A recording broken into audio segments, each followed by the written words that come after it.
Happy Father's Day to all the dads. So let's make cake. This is my dad's favourite cake, dark Guinness chocolate cake. I'm going to call it Choccy beer cake. Not hair. No, we don't want hair. I've gone for Guinness, but you could go for any dark beer, like a lovely hoppy double IPA. It's anything that's bitter to give that kind of bittersweetness and almost an umami edge. And that's nice for the dads because we're making something here which is a little bit more different than just a one-note sweet Choccy birthday cake. Also, I've made this recipe laughably easy, so you can definitely do it with the kids. And there's next to no washing up to make it effortless for you. We don't use loads of bowls like other recipes, loads of things to wash up at the end. You literally are just doing it all in the one pan with a whisk and a spatula to get into the corners and some tinkly little measuring spoons. And yes, I did use the cake tin to bake that in that's been washed up, but it's not got a pile of washing for you to do at the end. So easy, all in the one pan. Just make sure you add everything in the order that I've written it in the recipe. Also for the dads, there's a bit of double glazing chat to be had. I've double glazed this cake with a Choccy beer glaze as soon as it came out of the oven, and then a thicker Choccy beer icing glaze on top.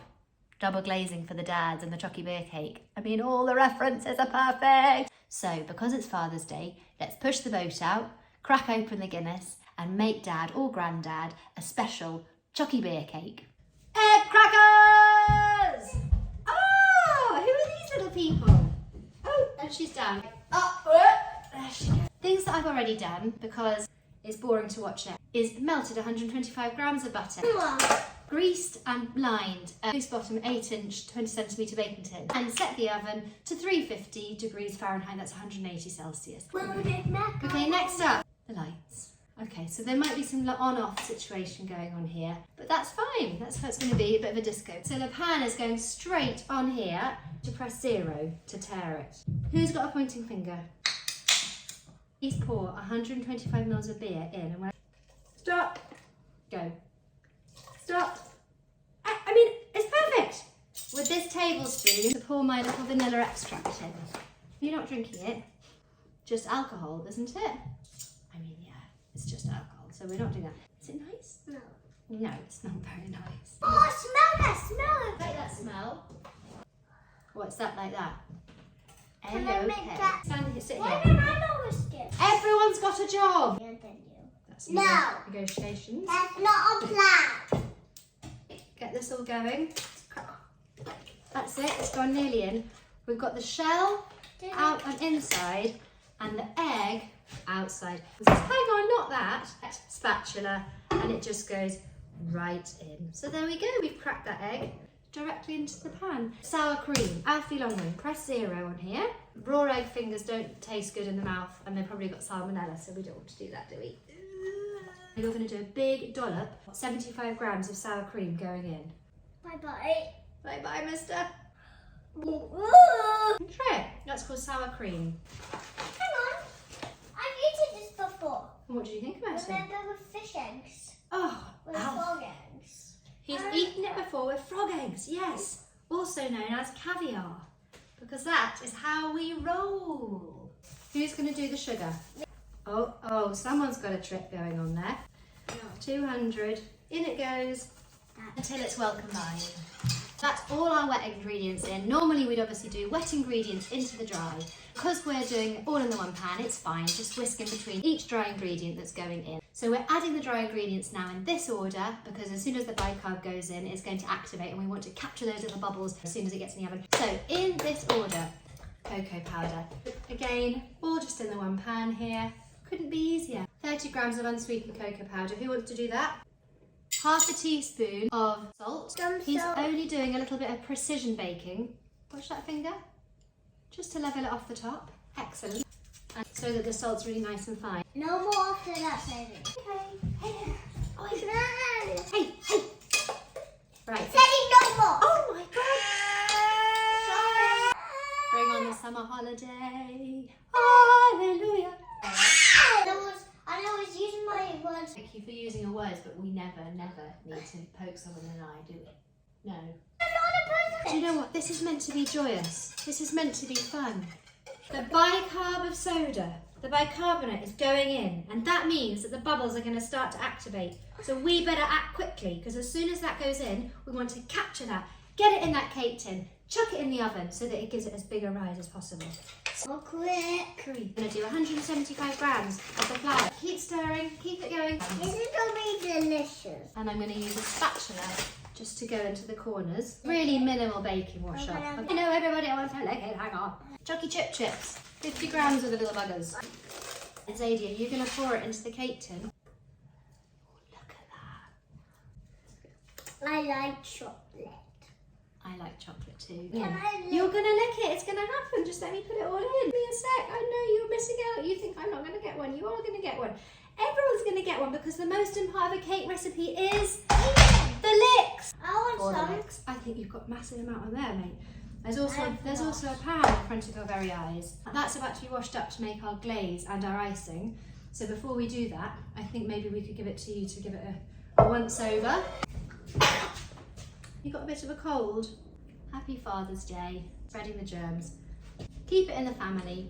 So let's bake this baby. I've done this at a few different temperatures, but I found the best one is to put it in at 350 and then rotate it at 25 minutes and reduce the temperature to 325. If you forget about it, if you forget to turn it down and forget to rotate it, don't worry. You're just going to have a bit more of a peak. We're covering that with glaze. We've got an icing going on top, so it doesn't really matter. That's just my little tweak. It can just be 350 the whole way. Okay, let's get this into baking. We're going to make the most delicious chocolate glaze whilst that cake's baking. The Chocky beer glaze has got Guinness, icing sugar and cocoa powder in it, and it's quite light so that it soaks into the cake, but you do unfortunately have to sieve it because you don't want blobs of icing sugar, which I did the first time round, which have been unsieved, sitting on the top of the cake, and the nice syrupy liquid absorbs into the rest of it. Sad sieve situation is this is all I've got. Also, yes, there is a tiny little bit of beer, minuscule, in the glaze. Clearly I'm not that worried about serving it to my children, but if that really bothers you, fair enough. Sad times because it won't be as interesting, but you could just replace that beer in the glaze for water. Can you smell that?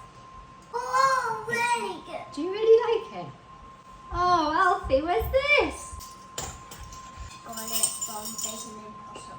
Baking Impossible. Can I bribe you with more chocolate chips, Sadie? More.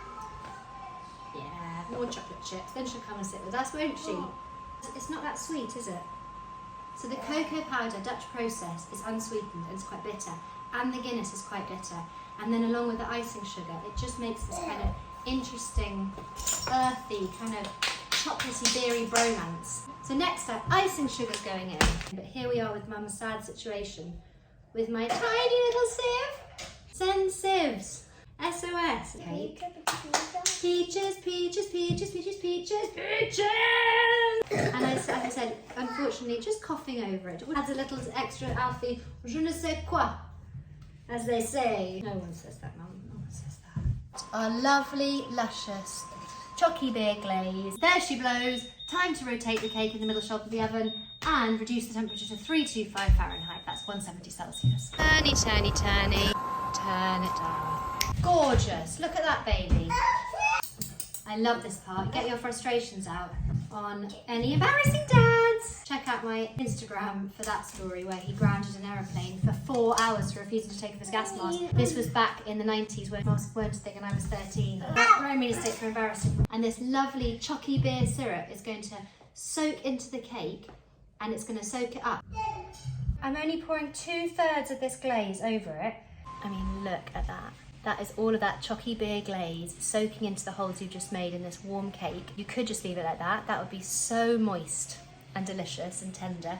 But because the food stylist in me can't just leave it looking like that, it looks lovely. It reminds me of kind of like school chocolate cake. I wanted to look a little bit more refined, special for the dads. I only poured 2/3 of the glaze over it. I've still got all of that remaining.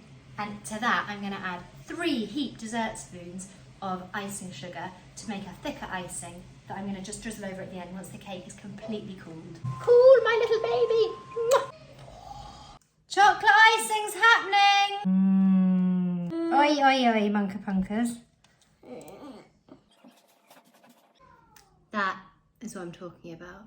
A glossy icing that pools and puddles and moves so slowly like molten lava. Can you see how moist my cake is? It's glistening. I'm sorry to crack into this before a dad or a granddad's even got a look at it, but I think we ought to talk about the flavour. The deep, dark hoppy notes in stout or some IPAs are a bromance for chocolate's earthy sweetness. I mean, sorry, it's just incredible. You can't actually taste the beer, it's something all the family will enjoy, but it's just got a lovely bitter sweetness and, as I say, almost an umami edge. And it's just the texture. So it's a moist cake anyway, but with my chocolate beer double glazing, it's just taken it to another level. I might actually say it's the best chocolate cake I've ever had. Oh, big claim from Susan Food. Let me know your thoughts, answers on a postcard. Happy Father's Day.